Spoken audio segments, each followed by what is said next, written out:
Good afternoon. As we have noted in recent days and recent hours, Russia's invasion of Ukraine is beginning. Hours after Russia recognized the so-called Donetsk and Luhansk People's Republics as quote-unquote independent, President Putin authorized Russian troops to enter those regions. He has taken other steps that amount to a direct assault on Ukraine's sovereignty. We responded in turn quickly and decisively. Within less than a day, we'd announced the first tranche of sanctions with our allies and partners, including those in the European Union, the United Kingdom, Canada, Japan, and Australia. Our German allies, yesterday, took resolute action to ensure that the Nord Stream 2 pipeline, what had been a prized $11 billion investment on the part of the Russian Federation, is suspended indefinitely. And as you have just seen, President Biden today authorized sanctions on Nord Stream 2 AG and its corporate office holders. We have now taken complementary action using our own authorities to ensure that Nord Stream 2 is off the table, just as we said it would be.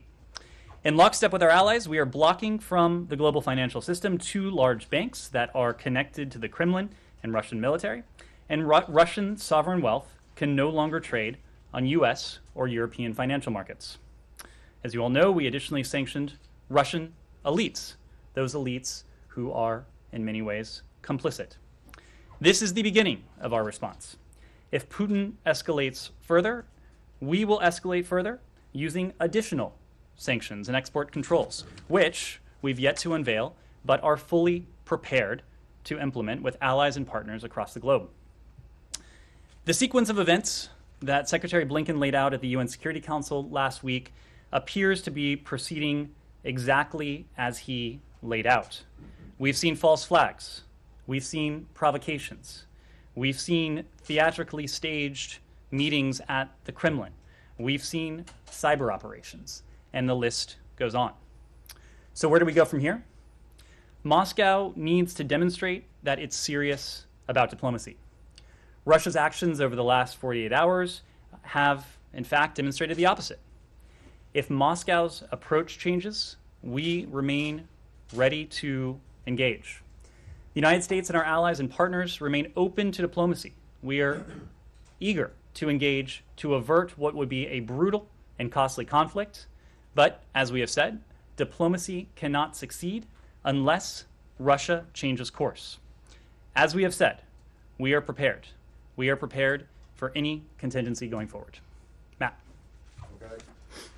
Thanks. I have a question about the Houthi sanctions, but it's largely semantic, so I'll leave it till later. On Nord Stream 2, you guys have been saying for months, indeed for over a year, since the waivers were first granted, that in fact this gave you additional leverage, withholding the sanctions did, and would serve as a deterrent. Clearly, it didn't provide you with any leverage at all that we can tell, because of what you just said in your opening statement about the invasion beginning. So, how do you explain to people why you didn't impose these sanctions earlier? So, Matt, it's important, and let's just rewind the tape and remember what has happened in recent hours. Yesterday, within a short time frame of the Russian invasion beginning, Germany took decisive, resolute action to take Nord Stream 2 off the table. Today, we followed with our own complementary authorities using the powers and capabilities that we have. We have always said, in the context of Nord Stream 2, in the context of the steps that we are taking with partners and allies around the world, that one of the most important tools we have in our arsenal is transatlantic unity. The fact that Germany acted so quickly, so decisively, is in many ways a product of the coordination, of the consultation we have done now with two successive German governments. Of course, it started with Chancellor Merkel and her government, and in more recent months we have had concerted discussions with Chancellor Scholz and his government. The fact that we are acting in unison immediately to take these steps that essentially remove Nord Stream 2 from the equation, that is a byproduct, that is a result of the work that we have done together with the German government over the course of these last several months, over the course of the last year or so. So it sounds to me, correct me if I'm wrong, that your argument is that if you had imposed the sanctions earlier, the Germans wouldn't have the Germans wouldn't have done what they did yesterday, or it would have been a much bigger lift to get them to do that. What we have said, and our strategy has been predicated on the knowledge that transatlantic unity is the most powerful instrument we have. That's fine, but look, the pipeline's already been built. Okay. Now, whether it gets turned on or not, is another question. Right. So presumably you had more leverage, and I don't understand why you don't think that you would have had more leverage if these sanctions had been imposed before the pipeline was finished. So, Matt, you also raise a good point. The pipeline, when this administration came into office, was more than 90% complete. We have imposed sanctions under PISA on a number of targets associated with this pipeline, persons and entities. But the fact is that had we sanctioned Nord Stream 2 AG, had we sanctioned its corporate office holders, it is far from clear that that would have kept the pipeline from going into operation. What the Germans did yesterday was to ensure that the pipeline is no longer part of the equation. Right. So by acting together with the Germans, how we did, when we did, and the way in which we did, we have ensured that this is an $11 billion prize investment that is now a hunk of steel sitting at the bottom of the sea. All right. Well, I don't think you can prove, and the converse can't be proven either. But you just don't know if imposing the sanctions earlier would have had more of a deterrent effect, or any deterrent effect. Well, if we would have made it a sunk cost many months ago for the Russian Federation, I don't think that would have had much deterrent capability. Well, but it hasn't anyway. So I'll leave it there. Simon. Yeah, the Secretary obviously said yesterday he had cancelled his meeting with Foreign Minister Lavrov, but you guys remain open to diplomacy. So what exactly would you want to see from Russia in order to, reschedule that meeting, in order to resume some kind of diplomacy, diplomatic talks between you? And just an additional one, you've sort of, this is the last, or this is part of the first tranche of sanctions, the Nord Stream 2 sanctions that just came out. Is that the end of the first tranche, or is there more coming in that? And can you say whether more sanctions actions will be taken if Russia, doesn't escalate further from where it is now? Well, the question you ask is what we would like to see. Let me start by answering that question by letting you know what we no longer will engage in. And that is the pretense of diplomacy. You heard the Secretary use that phrase yesterday, and that is what we have seen. This is, and has been, in some ways, diplomatic kabuki theater on the part of the Russians, making statements that they are committed to a diplomatic path while their actions suggest exactly the opposite. That is not an environment in which diplomacy can achieve the results that it needs to achieve.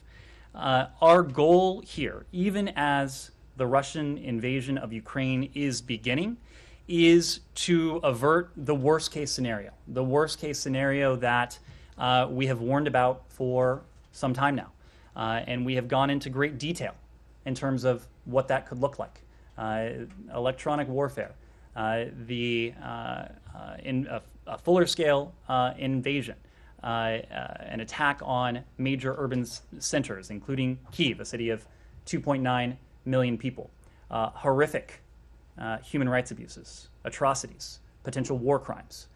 These are all things that, even as the invasion is beginning, we are going to do everything that we reasonably can to prevent from happening. And so that's why, together with our allies and partners, we absolutely remain open to diplomacy, but only if Moscow is serious.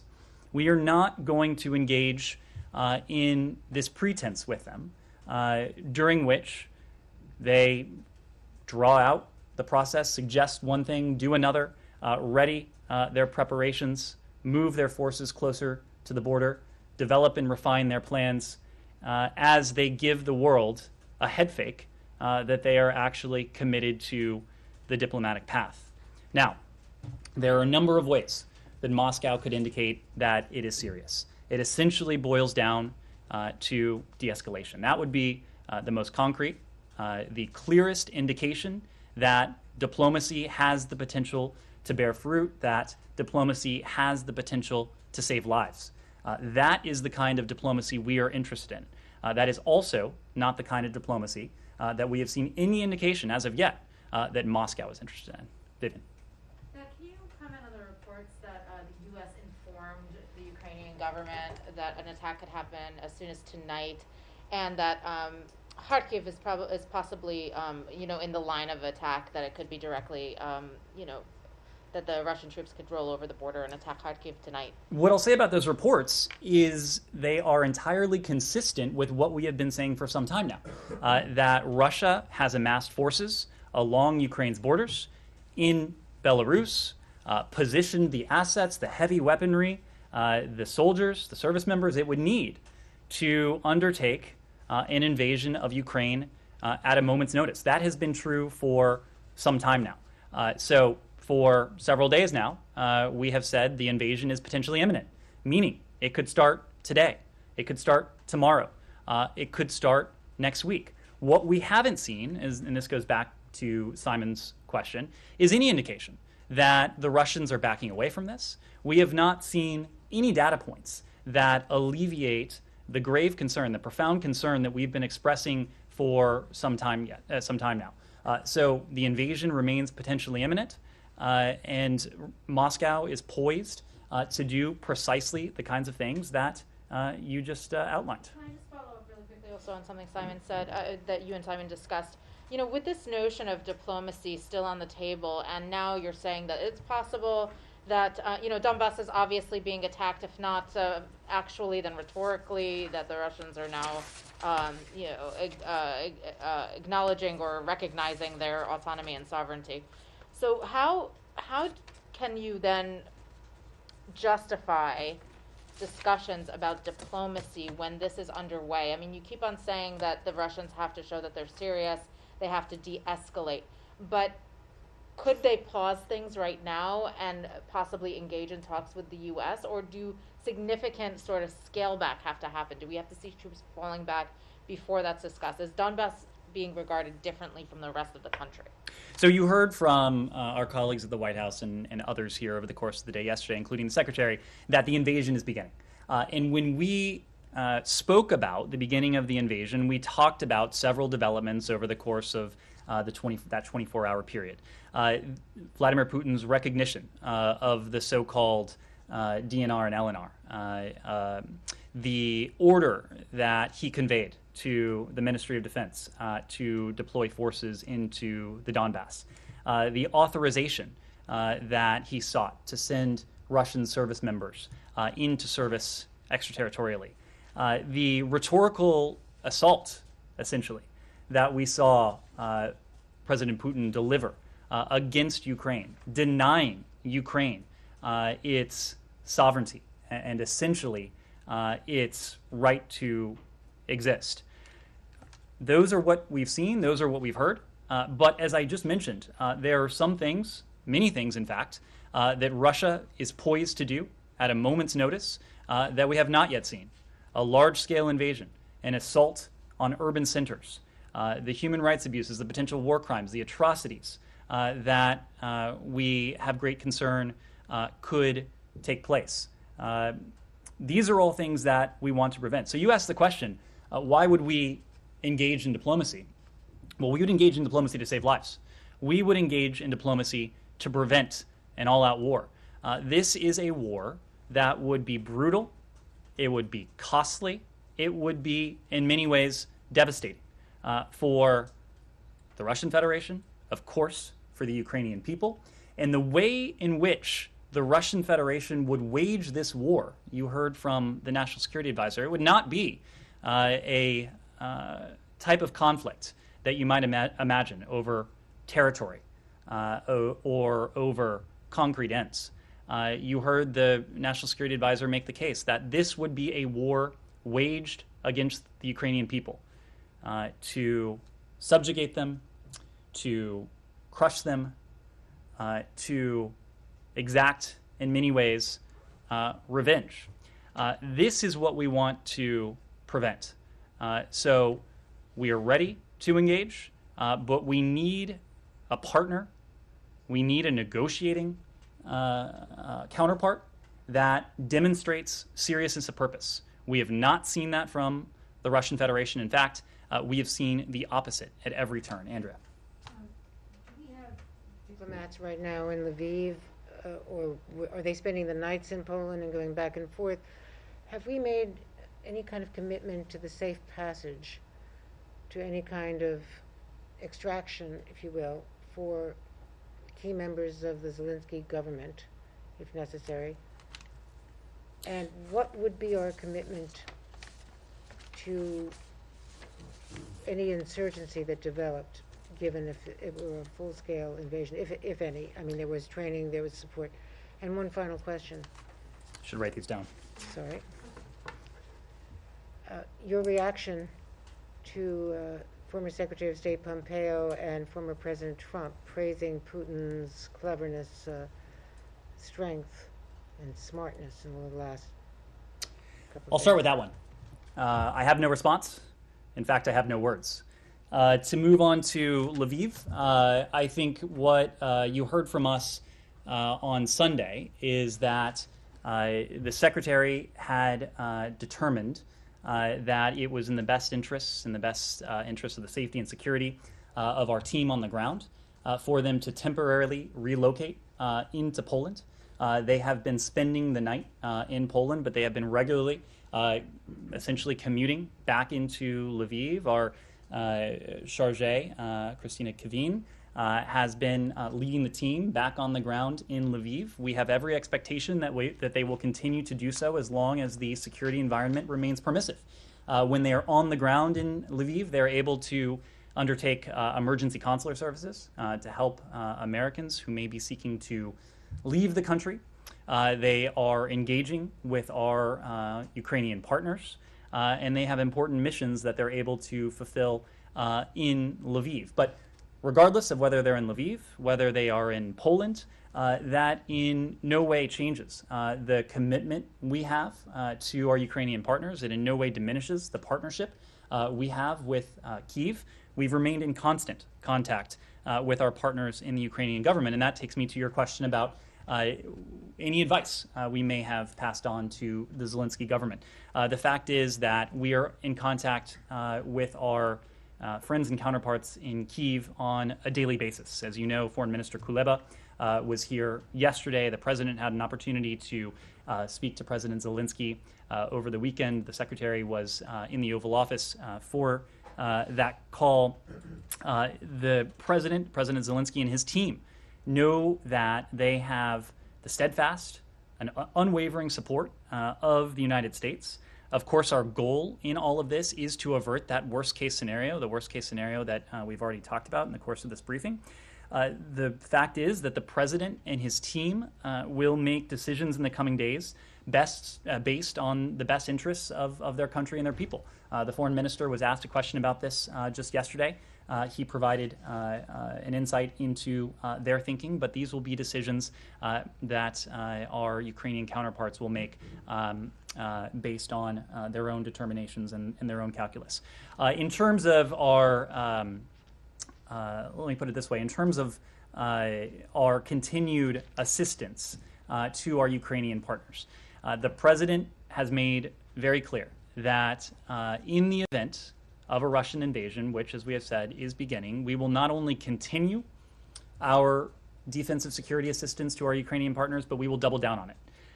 So on top of the unprecedented level of defensive security assistance that we provided to our Ukrainian partners over the last year, $650 million, including a $200 million drawdown that the president signed in December, deliveries of which continue to flow into Kyiv. flow into Ukraine, I should say. We will continue, not only continue to provide that support, but we will look to further that defensive security assistance for our Ukrainian partners. Kylie. I'm just wondering if Russia has responded at all to Blinken's letter yesterday, and what diplomatic conversations between the U.S. and Russia have looked like in the last 24 hours. What I'll say is the Secretary laid out for Foreign Minister Lavrov in a private communication the fact that under the current circumstances and what we have seen from the Russian Federation so far, our conclusion that a meeting this week in Geneva would not serve the purpose that any such meeting would need to serve. And first and foremost, that is to avert a brutal, massive, costly conflict. The Russians and all of you later heard that publicly from Secretary Blinken. The Russians know precisely our position. They know through private communications and through our own public messaging that we stand ready to engage diplomatically if they are willing to do so in good faith. And if they are willing to change their posture, we will be ready, willing and able to engage them on this. And did the Secretary detail what in good faith would look like in this letter, or was it broad descriptions like you just gave? We are not going to be prescriptive in terms of what de-escalation might look like, what good faith might look like. We have been very clear because all of you know, presumably our counterparts in the Russian Federation know, what steps might look like if they were interested in signaling de-escalation. We have not seen any of those steps. And again, we have seen steps that actually move in the opposite direction. And then just last question. Can or will the U.S. keep open our embassy in Moscow if there's a full-scale invasion into Ukraine? We believe in times of conflict, in times of crisis, that the ability to communicate is in some ways even more imperative. Now, long before the massive Russian military buildup started along Ukraine's borders in Belarus, of course, our team on the ground in Moscow and throughout Russia, they were in a very difficult operating environment, because of the restrictions that the Russian Federation had imposed on them. It will be our goal to be in a position to maintain diplomatic communication, the ability to convey clearly any messages that we need to send to the Russian Federation. Embassies are an important tool in that, but we have also seen the Russian Federation, even in recent days, escalate on an unprovoked and needless basis the bilateral challenges in terms of our own diplomatic staffing in Moscow and our ability to operate an embassy on the ground. But again, we believe communication, we believe the ability to pass messages is even more important in times of great crisis. On Nord Stream, are you working with the Germans to find alternative sources of energy for them? I mean, it seems like the pipeline is not going to go full, going to go operational anytime soon. So, are you working with them, with the Qataris or any other potential suppliers, perhaps in Algeria and so on, and about the means to get it there?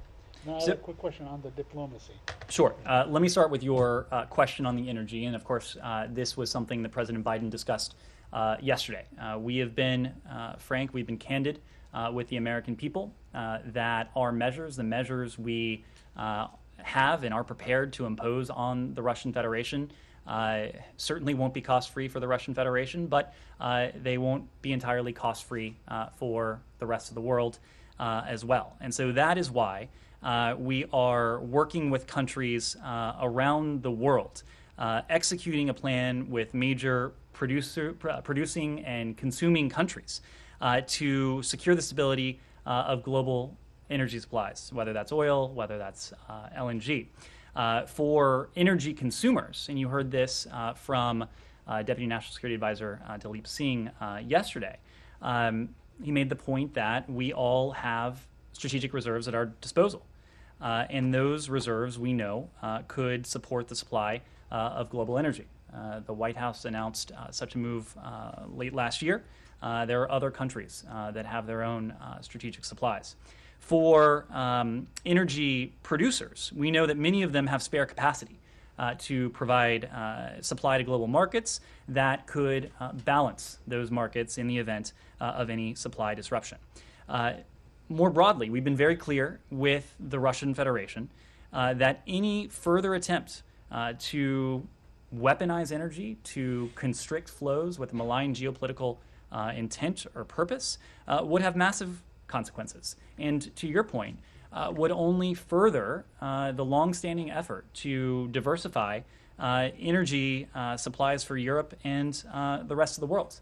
We have heard from a number of countries, including Japan, including Australia, including Slovakia, that they are taking concrete steps in terms of global energy markets. We expect other countries will have announcements of their own. We also know that the International Energy Agency has announced that it's monitoring and consulting with member states to ensure market stability going forward. But to the question about diversification of supply, this has been a long-standing goal of ours. And to go back to the question of Nord Stream 2, there was the communique that together we drafted and finalized with the German government over the summer, in the summer of July of 2021. It laid out a series of steps that Germany committed to taking with Ukraine to help Ukraine diversify its supply of energy, cognizant that Russia had weaponized energy flows in the past, and Russia might have been looking to do so again in the future. If Russia were to take that step, we've been very clear about the massive consequences that would befall it. Very quickly, Bob, on Kylie's and your response on diplomacy. So are you urging the Ukrainians not to cut off relations with Russia? And because there was talk that they might cut off all diplomatic relations with Russia. That's a decision for the Ukrainian government to make. Of course, but are you bringing that in the I mean, if they decided to cut off their relations with Russia, you wouldn't say, no, don't do it now, or go ahead, do it, whatever. That is a decision for the Ukrainian government to make. Again, the Russian Federation has launched an assault on Ukraine's sovereignty, on its territorial integrity, in many different ways, in many different forms. But the decision as to whether to continue diplomatic relations between Kyiv and Moscow, that's something that Kyiv will have to decide. On the diplomacy, I'm curious about your reference publicly from the podium to what the Russians have been doing as kabuki theater. What specifically are you referring to? The meeting in Geneva between Secretary Blinken and Foreign Minister Lavrov, the UN Security Council meeting last week, or even yesterday, whatever it was, a day or two ago, the Russian National Security Council. So I think you could point to any number of steps. What comes to my mind immediately was the dramatic theatrical scene we saw, I guess it was last week now, between President Putin and his deputies, in which they had what was scripted, I assume, to be a pretty candid exchange, indicating that the Russian Federation should pursue diplomacy, only as at that very moment and in the days that followed, we saw additional Russian forces go to the border. We saw additional Russian forces take up readiness. That is not consistent with a country that purports to be interested in diplomacy. No, but that is not diplomacy per se. That was an internal government meeting, whether it was staged. That was kabuki theater. I think we can agree. Fine, yeah, but I want to know if you're talking about the meeting in Geneva between the Secretary and I was referring to the You're referring incident of specifically- kabuki theater that I just mentioned to you. Okay, because I just want to make sure that you don't think, you're not now in a position where you think that the meeting in Geneva that did happen was a waste of time and simply an entertainment. Look, I wouldn't want to characterize Or the Security Council meetings are a waste of time because Well, I just want to make sure that you're not so talking about the UN Security those. Council meeting most certainly was not a waste of time because the Russian Federation and the entire world heard from a number of countries the broad and strong consensus that this should be resolved diplomatically and that state sovereignty should be an inviolable principle. That certainly was not pointless. Yes. Can I follow up on all Sure. this? Because before the Security Council meeting, U.S. officials said that they believed Russia could be using it as a pretext for this invasion. And you said earlier that this is and has been, in some ways, Kabuki theater all along. So are you, to Matt's point, are you making the assessment that they the Russian Security Council meeting you're referring to? No, sorry, the one last Thursday. Before, there was a briefing where U.S. officials said they believed, given the document that the Russian mission circulated, that they were going to use the meeting as a pretext. So do you assess now that all of these diplomatic engagements were part of a charade to give Russia cover, to show that they had been, engaging in good faith diplomacy in their mind? I wouldn't want to make a sweeping categorical judgment like that. What I will say is that if you take a step back, we have not seen any indication that Russia's stated commitment to the diplomatic path bore any resemblance to its actions, or that its actions reflected any stated commitment to the diplomatic path. That is not to say that there is not value in these sessions, and I think the UN Security Council session that you all saw last Thursday was extraordinarily valuable. It was valuable even for the Russian Federation, and if any of those messages got to the Russian people, they would have heard a strong message of resolve and consensus and unanimity from the rest of the world, that the steps that Putin was taking, the plans that he may well still have in mind, that is not something that the rest of the world is prepared to countenance. But the meetings in Geneva, the non-papers back and forth, that you don't think that all was a charade by the Russian government? I am not prepared to use such wholesale language. Now, have we been able to deter and to prevent the worst case scenario? That's still an unresolved question. What is not unresolved is that we have seen continued signs that the Russian Federation is moving forward with the plans that we have been warning about for weeks. Can I just another follow-up? Especially the Japanese, who invented it. No, They pay to go see it. So no offense intended. Yes. Can I just another follow-up? Yesterday, Foreign Minister Kuleba said that their plan A, obviously, is to use diplomacy to deter Russia. Mm-hmm. Plan B is to defend every inch of Ukrainian territory.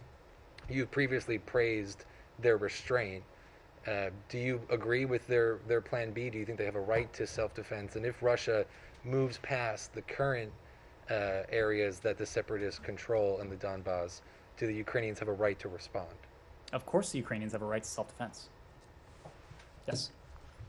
I feel like there have been a lot of mixed signals coming from the PRC in terms of its stance on the Ukraine situation. At times they've talked about the importance of state sovereignty. At other times they've railed against NATO expansion. Has the State Department been in communication with PRC interlocutors seeking clarity on their position?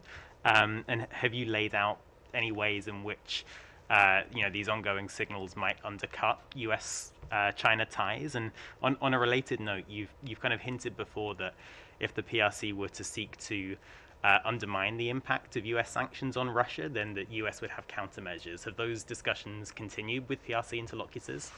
Well, as you know, Secretary Blinken had an opportunity to speak to his counterpart, Foreign Minister Wang, just the other night. And one of the two primary topics they discussed was Russia's, the crisis that Russia has needlessly precipitated with Ukraine and with the rest of the world. Secretary Blinken, and we issued a readout, the PRC also issued their own readout, but you saw in our readout that the Secretary made very clear where we stand in terms of our unwavering support for Ukraine's territorial integrity and its sovereignty. And I think especially that last point, sovereignty, should be an element that the PRC understands quite well. We often in statecraft hear the PRC cite this principle of sovereignty, which in any number of instances they have claimed should be inviolable, should be sacrosanct, should be one of the foundational rules that countries abide by and respect. So you'll have to ask the PRC how they marry that long-standing position with anything less than an effort to use the considerable influence and sway they have with the Russian Federation to urge Vladimir Putin to back down, to de-escalate. Whether they are doing that, you'll have to ask them. But we did see in the readout that our PRC counterparts are also calling for the situation to be resolved diplomatically and to be resolved peacefully. Now, whether Putin heeds that call, I think that is not something we yet know. What about relaying the potential impact on U.S.-China relations? Look, in terms of our bilateral relationship with, in terms of China's support for Russia and its railing against NATO expansion and the potential, tacit endorsement that provides, what's the impact of that on U.S.-China relations? well, we believe, and we've made this point not only about the PRC, but every responsible country in the world has, in our estimation, an obligation to use any influence it has with the Russian Federation to urge, to incentivize, to advocate for Vladimir Putin to back down, for the Russian Federation to de-escalate. Again, you will have to ask the PRC whether they have used their own considerable influence with the Russian Federation to that end. Of course, we've all read the 5,000-word joint communique, and we can glean our own conclusions from that. I think what gives us concern is that from that manifesto and from what we've seen not only in recent days, weeks, and months, but in recent years, is this growing partnership between Russia and the PRC. And I say it's concerning because we talk about a rules-based international order, a rules-based international order that has been at the crux of 7+ decades of unprecedented levels of stability, of security, of prosperity the world over, whether that's in Europe or the Indo-Pacific and places in between. It is true, we think, that Russia and the PRC also want a world order. This is a vision that they appear to be developing together, if you read that communique. But this is an order that is and would be profoundly illiberal, an order that stands in contrast to the system that countries around the world, including, by the way, Russia and in some ways the PRC, have built over the last 7 decades. It is an order that is in many ways destructive rather than additive. So that is, as we see this relationship develop, and we've seen something that gives us great concern. And of course, in recent days, we've seen Russia reach out to its autocratic counterparts in other corners of the globe. This gets back to one of the core points that the president has been making since before he assumed high office, and that is increasingly we are seeing the world divided between democracy and autocracy. It is and has been a charge of this president and this administration's foreign policy to act to unite our democratic colleagues around the world, to act in unison, to galvanize collective action. And I think whether the challenge has been what Russia is doing, whether the challenge has been what the PRC is doing, what we are seeing from state and non-state actors around the world, you've seen us succeed in that. But it will continue to be an animating principle as we continue to see the forces of autocracy, the forces of authoritarianism, the forces of illiberalism continue to work together and attempt to combine forces. But the other point, even as they try to do that, we are confident in our own abilities. We are confident in our abilities as in the international community. And whether that's the West, whether that's a community of democracies, whether it is our system of alliances and partnerships that span the globe. And we're confident for a number of reasons. If you look at it quantitatively, we have 50% plus of global GDP. We have a large share of the world's population. China and Russia, in terms of their GDP, are what, 20% of global GDP?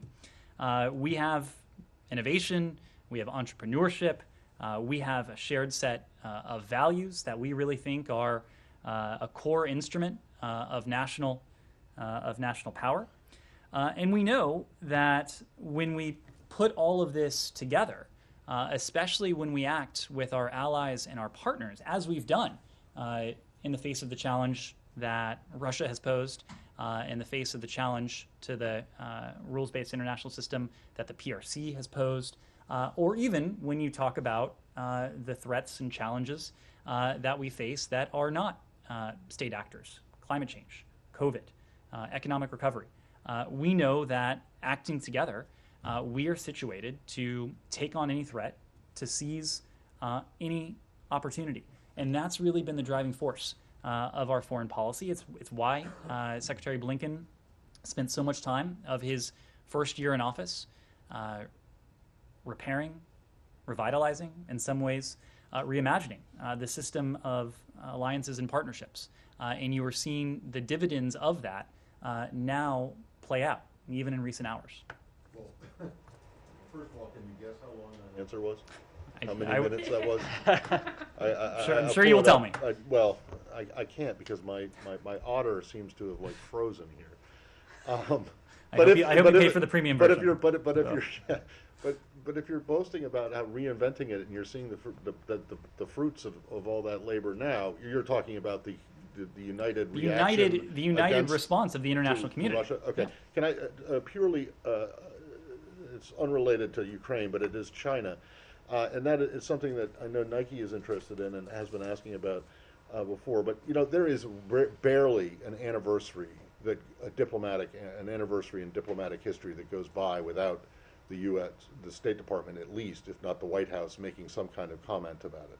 And in that light, regardless of how tense or strained relations are now with China, why is it that there hasn't been any mention of Nixon's, former President Nixon's, the 50th anniversary of former President Nixon's visit to China, which was, a pretty groundbreaking event when it happened, paved the way for recognition, U.S. recognition of the PRC and opening of diplomatic relations. And it seems to me that it would make sense for there to be some kind of mention of this, or are you just like embarrassed by it now and think that it should never have happened? I don't think, certainly not the latter. Matt, there are some anniversaries that we commemorate. There are other anniversaries that we don't. I'm not aware of any plans at the moment for a statement, but about like the 17th anniversary of U.S. Iceland relations or something. Not to demean Iceland, but I mean these kinds of things get attention, and this one, which was a pretty big deal, a BFD as the president might say at the time and since, just seems to be being ignored. I don't know that we're ignoring it. I'm not sure that I would equate not putting out a formal statement with ignoring it. Nike. Thank you, Matt, for asking the question. Well, my question is on Pakistan. Can I ask about Pakistan Prime Minister Khan's visit to Russia? Mm-hmm. Does the State Department have an assessment of his visit at this timing? Well, we're certainly aware of the trip and the points I made earlier about the PRC in some ways apply here. We believe it's a responsibility of every responsible country around the world to voice concern, to voice objection to what Putin appears to have in mind for Ukraine. We've communicated to Pakistan our position regarding Russia's further renewed invasion of Ukraine, and we have briefed them on our efforts to pursue diplomacy over war. we have a long-standing partnership and cooperation with Pakistan. We view our partnership with a prosperous, with a democratic Pakistan as critical to U.S. interests, and we certainly hope when it comes to those shared interests, the aversion of a costly conflict, the aversion of a destabilizing conflict, that every country around the world would make that point clearly in unambiguous language in their engagements with the Russian Federation. Andrea. Can I just follow up on Khan's visit? On the timing of his visit, is it to the U.S. read that he's indirectly endorsing Putin? You would have to ask the Pakistani government what the intent is. I'm asking your read. You would have to ask the Pakistani government. I'm just not in a position to offer an assessment on the timing of a foreign counterpart's travel to another country. Yes, Andrea. A different assessment of Vladimir Putin than the one that this government had, that this president had after Geneva, or was the previous assessment wrong? The previous assessment and the assessment now is that we would prefer a relationship with Russia that is stable and predictable. But at every turn before Geneva, or just about every turn before Geneva, and at turns since Geneva, the Russian Federation has indicated that they have apparently little interest in that type of relationship. So we've always said that, and we said this before Geneva, when we responded decisively in response to interference in our elections, in response to the Russian Federation's use of weapons of mass destruction against dissidents on foreign soil for solar winds, that we would respond decisively, strongly in response to these types of activities. We have. The same is true if Russia continues its invasion of Ukraine. Same principle applies. Separate question on a different subject, if I could ask a quick question about Iran. Okay. Any final questions on Russia, Ukraine before we move on? Okay. Please. Yes. Today, the Russian ambassador to Washington said that he doesn't remember a single day that when Russia lived without restrictions from the Western world. Putin proved he's immune to sanctions. He has $600 billion in Federal Reserves. He has been in the driving seat making decisions to which the West is responding now and was responding since 2008. Are you thinking of a strategical approach to deal with this? You just said that they are trying to change the world order. So to the statement from the Russian Federation that they have been under sanctions since 2014, that is, of course, accurate.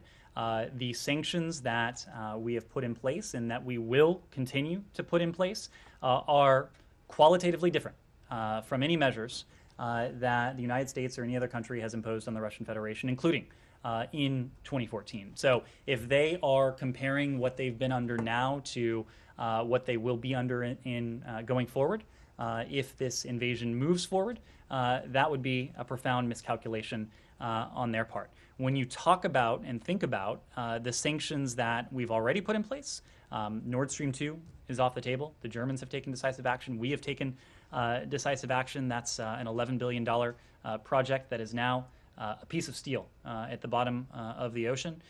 We have, in lockstep with our allies, put in place blocking sanctions against the fifth largest Russian financial institution. That's $50 billion in assets. We've put in place blocking sanctions against another bank that funds the Ministry of Defense with some $35 billion in assets. In other words, these institutions can no longer make any transactions with the United States or with Europe, given the EU's own corresponding actions in this regard. Here's the other point. With the authorities we have, with the intent we have, no Russian financial institution is safe if the invasion proceeds. As you heard from Dalip Singh yesterday, we are ready at the press of a button to take action against the two largest financial institutions in Russia.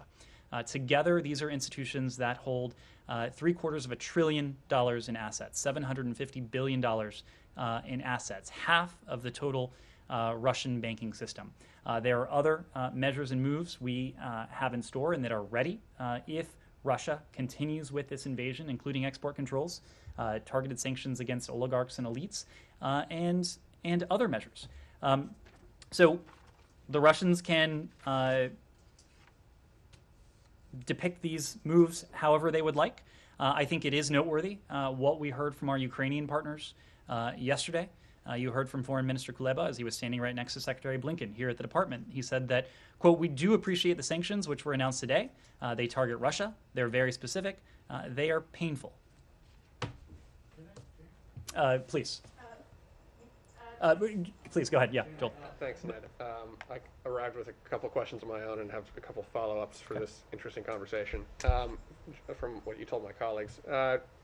First, do you think that China, given their desire for the world order that you just described, regards Russia's invasion of Ukraine as a step towards bringing that about? It is certainly not a step in the direction of the principle that the PRC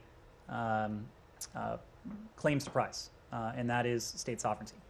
I think everyone in this room is familiar with the position the PRC has taken in response to Russia's aggression in Ukraine since 2014. I wouldn't want to characterize that, but it suggests a level of deep unease.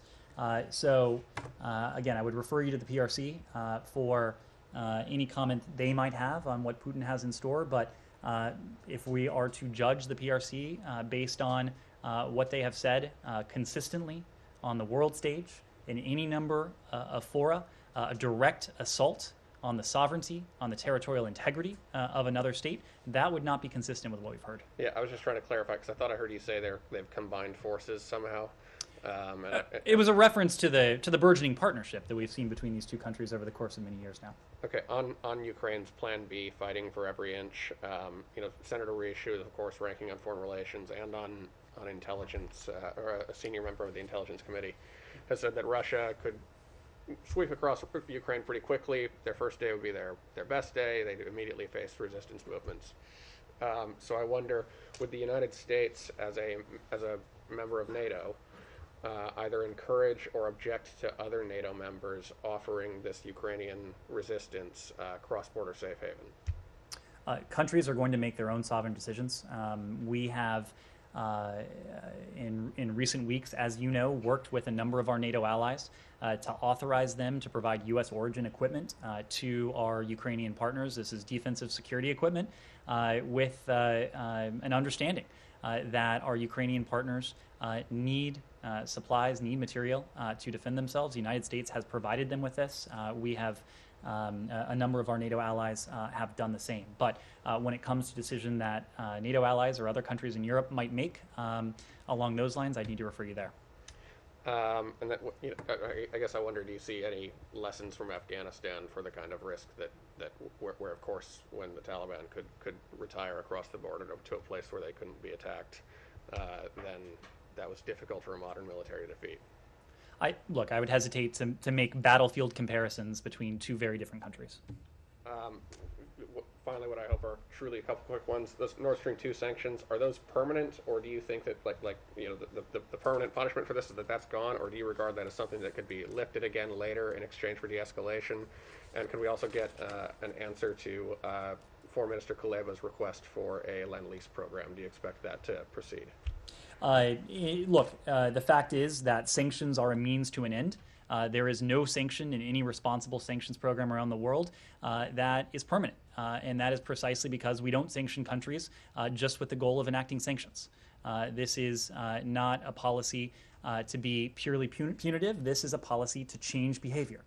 In this case, this is a policy to deter a further Russian invasion of Ukraine, to deter a war, a bloody, costly, devastating war that would take place on European soil and that would constitute the greatest threat to peace and security since the conclusion of World War II, certainly since the end of the Cold War. Wait, so now the imposition of sanctions is a deterrent?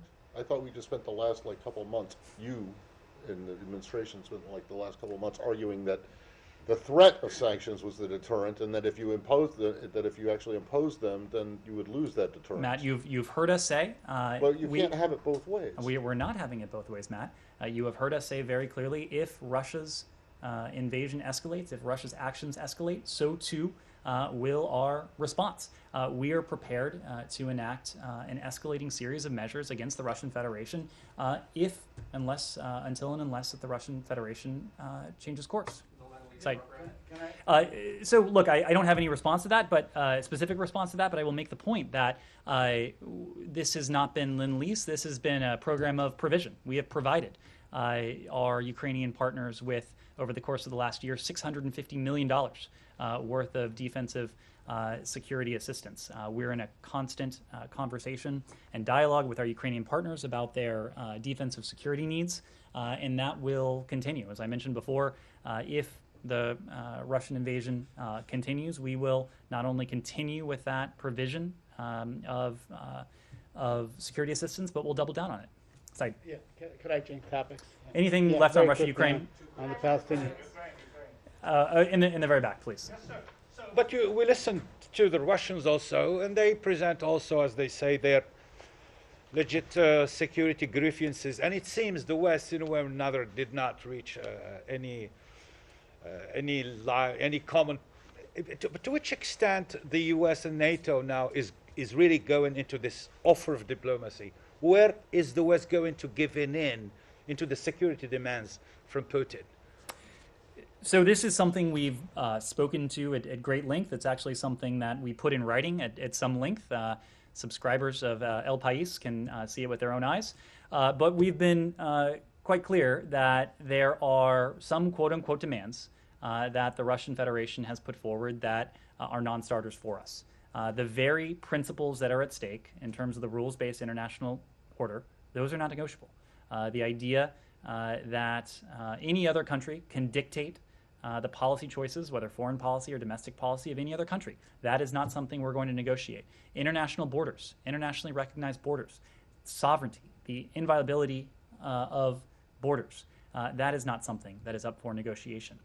But there are some areas that would improve our security, our own security environment, the security environment of the transatlantic community, and could address some of the stated security concerns of the Russian Federation. And we've delineated a series of those.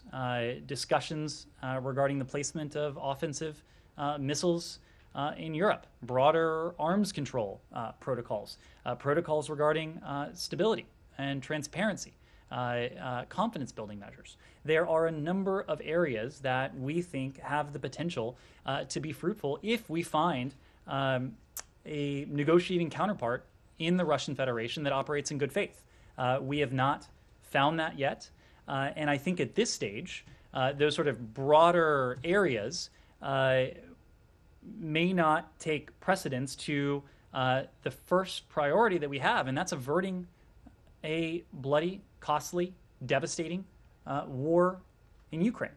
So I think our diplomacy going forward, at least for the foreseeable future, if, again, we find a counterpart in Moscow that is willing to sit down in good faith to discuss these issues in good faith, we are going to be very focused on saving lives, on preventing a war, on seeing to it that the plans Putin has set in motion over the course of many months now do not go forward.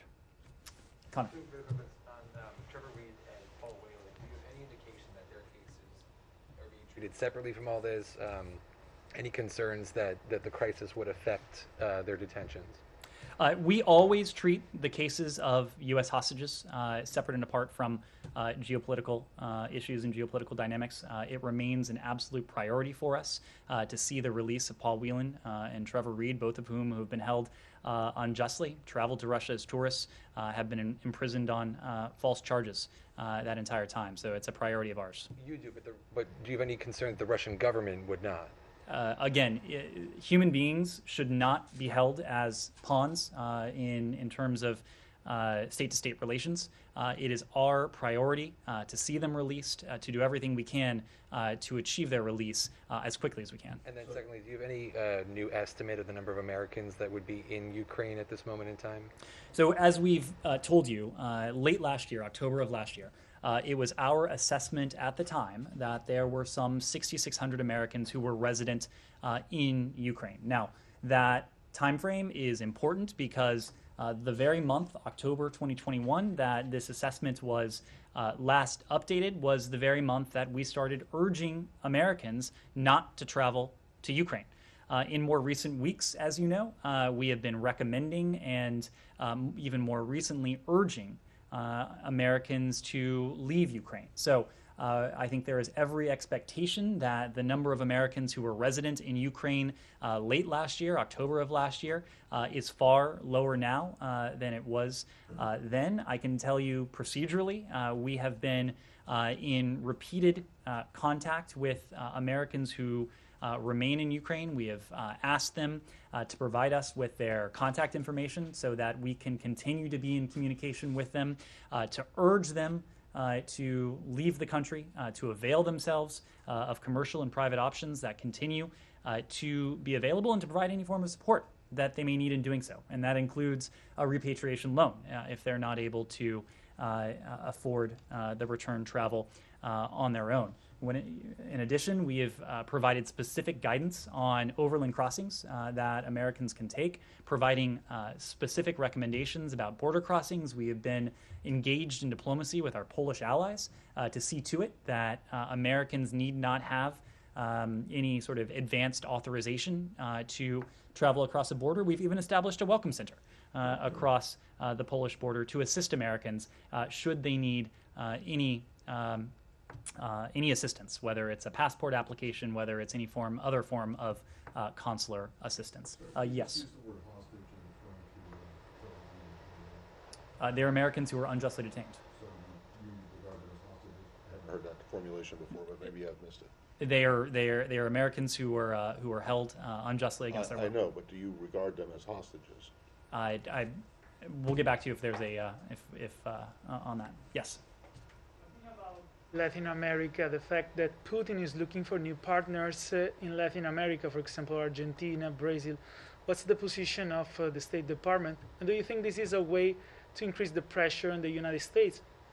Talking about the close relationship of United States with Latin America. Well, it goes back to what we were discussing before, and this is the fact that what we are seeing is autocracies around the world band together. And we've seen, in some ways, Russia at the vanguard of this activity. When it comes to their motives or intentions, that's not something I would want to speak to from here. I would refer you to Moscow to speak to their own foreign policy decisions. But we have certainly seen Moscow reach out to some of the most repressive, autocratic, undemocratic governments in this hemisphere. That includes Nicaragua. That includes Cuba. That includes Venezuela. Yes, Said. I want to move to the Palestinian issue, and I have a quick one on Iran. On the Palestinian issue, on the Palestinian issue, I know I have asked in this room many times before on your position regarding the practice of administrative detention by Israel, to which all Palestinians at one time or another probably experienced.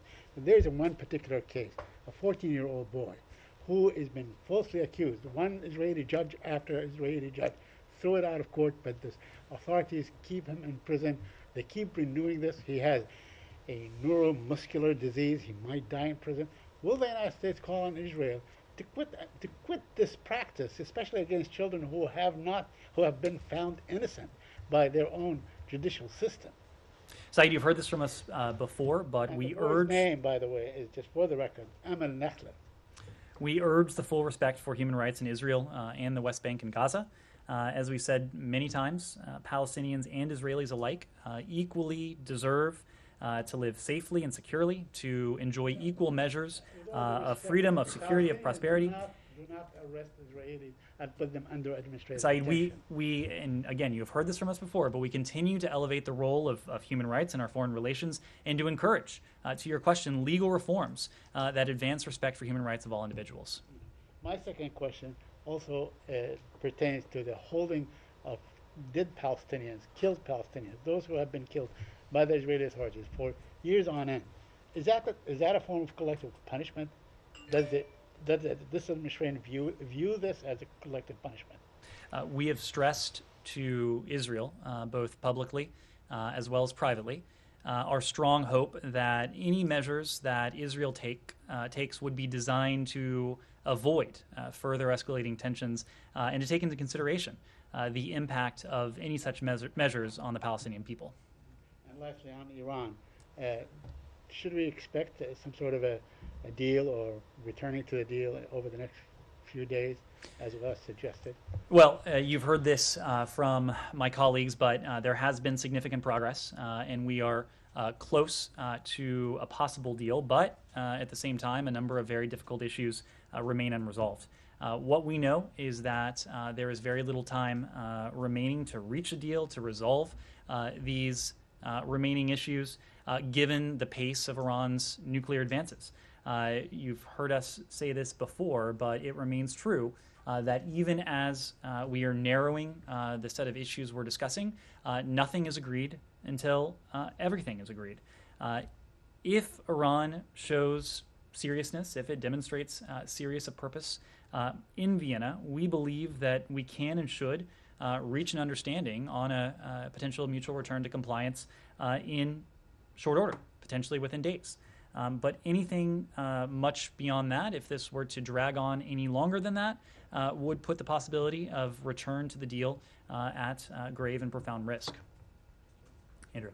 Any more specific in characterizing the remaining issues, whether they involve, equipment, centrifuges, compliance, verification, broad categories?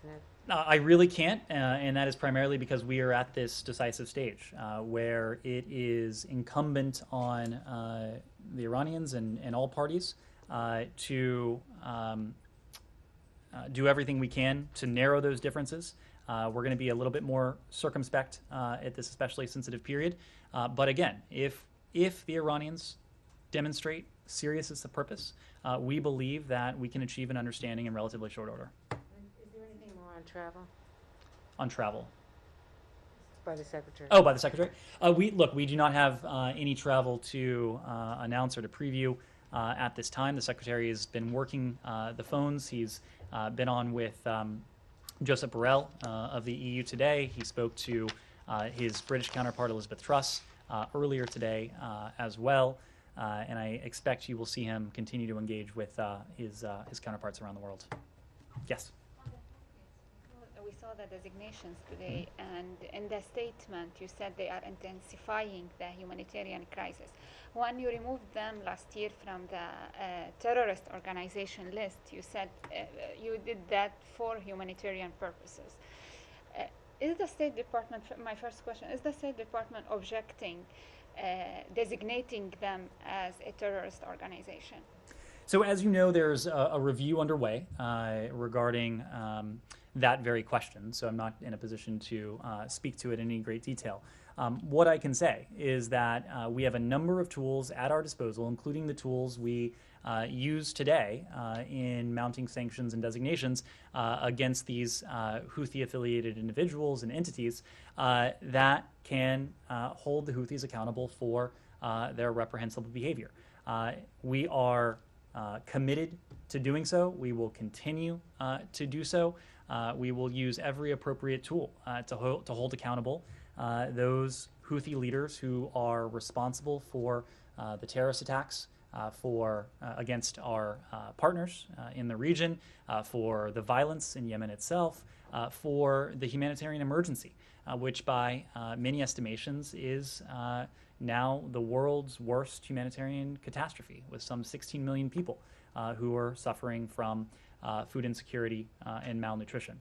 So we are committed to doing everything we can to bring this conflict to an end knowing that only through a diplomatic resolution will we be able to, on a sustainable basis, calm the violence, ease the humanitarian suffering of the Yemeni people, and mitigate the threat that the United States and our partners face from the Houthis, including in the context of these attacks. Iran, do we expect anything regarding the detainees ahead of the deal? Again, this is an issue that is of the utmost importance to the United States. At every single opportunity, we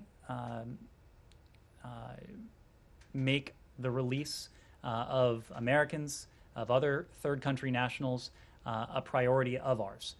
We have been clear that the nuclear negotiations in Vienna and our efforts to see our unjustly detained citizens released, these operate on separate tracks precisely because a potential return to the JCPOA has always at best been an uncertain proposition, and we want the release of our citizens to be a certain proposition. So we have not explicitly tied our Americans, tied these individuals, these detainees, to progress in the nuclear talks. But as Rob Malley has made clear, it is certainly, it colors our engagement in Vienna and elsewhere, knowing that this is a government that is unjustly detaining Americans and other third country nationals. So in every other context we're doing this, but certainly in the case of Iran, we're making every effort to see our Americans, to see other third country nationals released just as quickly as possible. So back on Yemen and the Houthis. And I realize that a lot of people probably think this is just a semantic thing, so I'll keep it short. But these designations were made under an executive order that is a counterterrorism executive order.